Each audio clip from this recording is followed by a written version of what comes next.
On a very, very serious subject, though, we want to begin this half hour with a beautiful teenager from Ohio and the spur-of-the-moment decision that haunted her until the end. We're going to talk to her grieving mother in just a couple of minutes. But first, here's NBC's Kevin Tibbles. She was young, pretty, a perfectly normal student, and seemingly had the world by the tail until Jessie Logan made one awful mistake. Her mother, Cynthia. She snapped. It was just too much for an 18-year-old girl to go through. A year ago, using her cell phone, she took a nude photo of herself and sent it to her boyfriend. It's a new practice among teens that's come to be known as sexting. But when they broke up, she was betrayed, and that compromising photo was forwarded to the cell phones of hundreds of other teens. Jessie became the focus of ridicule and abuse.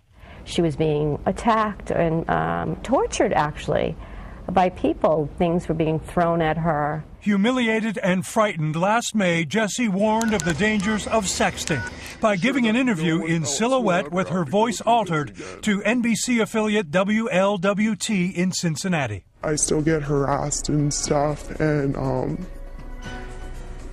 sorry. Her friends say Jessie started to spiral downward. When she would come to school, she would always hear like people calling her, "Oh, that's the girl who sent the picture. She's just a whore. She wants attention." Still, in spite of the ongoing harassment, Jessie graduated and was looking forward to getting on with her life. Then, last July, she attended the funeral of a teen who had committed suicide, which may have put her in the wrong state of mind. Jessie returned home and did the same thing. And I scanned the room, and her closet doors were open. And I walked over into her room and saw her hanging.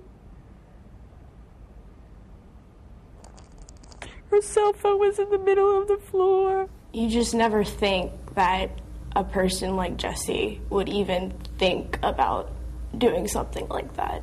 Numerous cases of sexting have been reported around the country. The problem, doctors say, teenagers are often unable to recognize long-term consequences. In the moment, it's to a teenager just fine.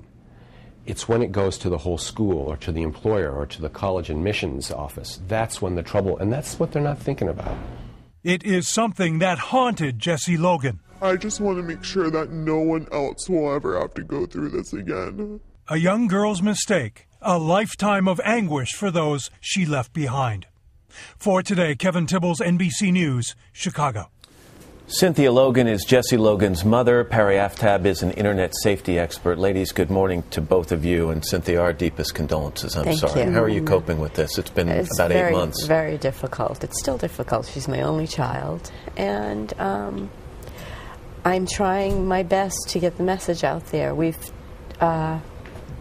tried to go through the law. We had 6 attorneys that said that they couldn't help us.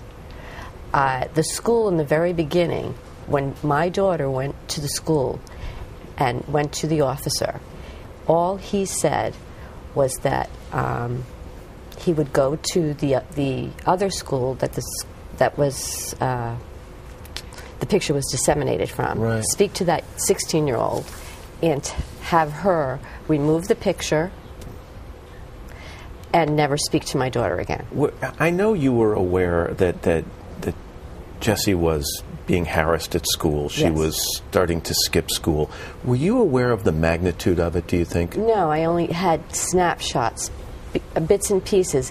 It until the very last semester of school, I was getting letters from the school every single day that she was truant or she was skipping school. And when you talked to her about it, what'd she say? That they were harassing her, and I gave her an option of doing school at home through the internet. And she said no, she wanted to continue to do this.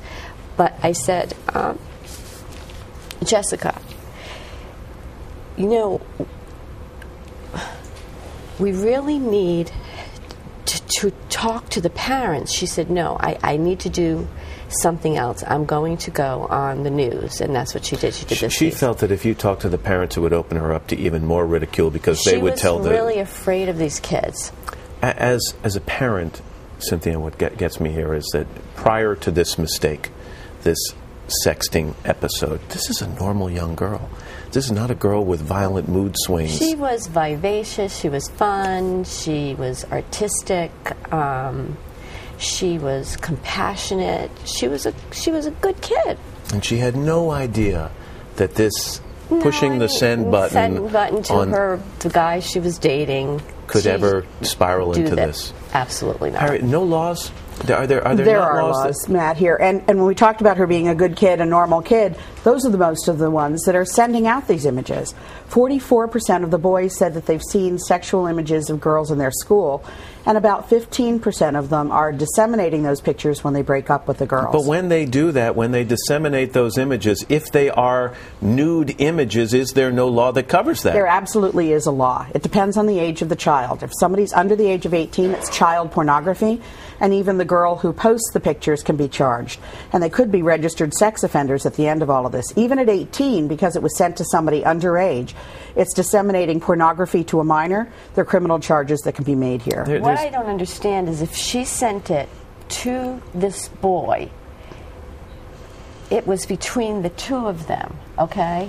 It went through a school system. Why aren't the schools held responsible? They can send me truancy letters in the parents' names.